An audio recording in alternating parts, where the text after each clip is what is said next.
My name is Carl Johnson, originally from Elmont, New York. And that's when Uncle Sam came and said, I want you. So June 3rd, 1969, I was inducted into the United States Army.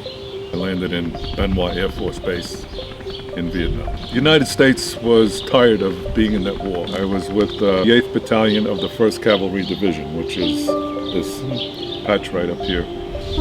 And our job was to search and destroy. Trying to find Viet Cong, trying to walk into, and we did, we walked into ambushes and whatnot, and I saw action, I saw a lot of guys get blown away. This is what life was like, living in a jungle. Typical day, you got up, put your pack on, and you marched. It was just totally marching through the jungle, looking for the enemy, and meanwhile, the enemy's looking for you.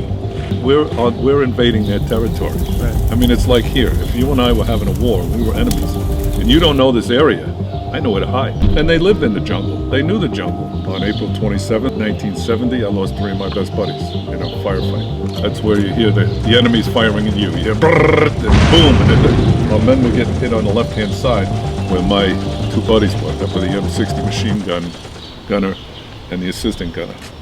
The assistant gunner, Richie Forte, was from East Northport. The gunner was Gary Sanseverino from the Bronx, New York. Mm-hmm. I'm from New York.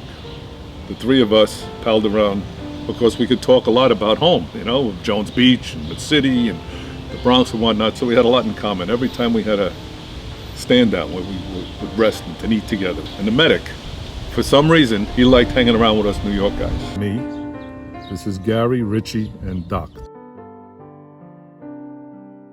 So there was 4 of us that always palled around.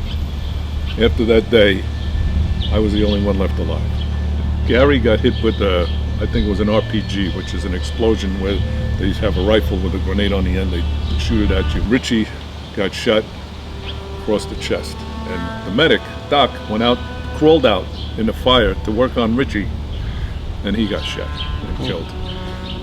And these 3 guys, we became very close, like brothers. And it's like losing 3 brothers in one day. I'm the only one left.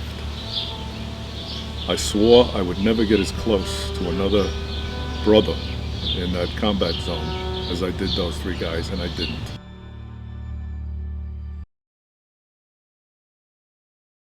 I left October 31st, 1970. A pilot comes on, says, we're now leaving Vietnam airspace. And this drawer goes up, hey, we're out of here, yeah. And then we flew into San Francisco. There was one leaving for Kennedy, booked me on it, I'm on it. Those 6 hours to Kennedy seemed twice as long as that 19-hour flight from Vietnam because of the anxiety that I'm coming home.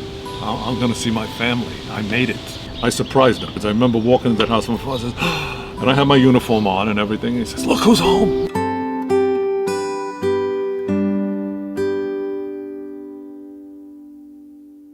Right now I'm a proud Vietnam veteran. Proud to say that I served my country. Ask me that back in 72, 73, 74, I'd say, I didn't go to Vietnam because of the protests. You're part of what they're protesting for, and they blamed us for the war. People would be sitting on a bus. A Vietnam veteran get on a bus, we'd have something on.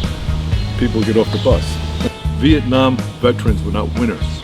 They were winning when I was there, but that's a joke that Vietnam veterans say. But we were winning when I was there, but you know, after that, I don't know what happened. But anyway, I wouldn't wear this hat for 15 years. Are you kidding? Even my friends, that I knew when I came home, I wouldn't want to. We didn't talk much about Vietnam because of the stigma that was associated. We were baby killers. When did it start to change so you were more proud of it and when you wanted to hide it? It took me 15 years. I joined a group called the Veterans of the Vietnam War, Chapter 82 in Nassau County. I'm with a bunch of guys who went through the same thing I did. Someone that can understand what you're saying. Someone that when you talk to them, they're not looking at you like, I have no idea what you're talking about. And that's the only time I felt proud was when I joined the Vietnam Veterans, and now I wear the hat. I was president at one time, I was vice president for 4 years, I marched in parades, and I go to Washington. I just want to put this in here. Yeah, I go to Washington every Veterans Day, except the last one because of COVID. I go down to the wall. My 3 buddies' names are on that wall.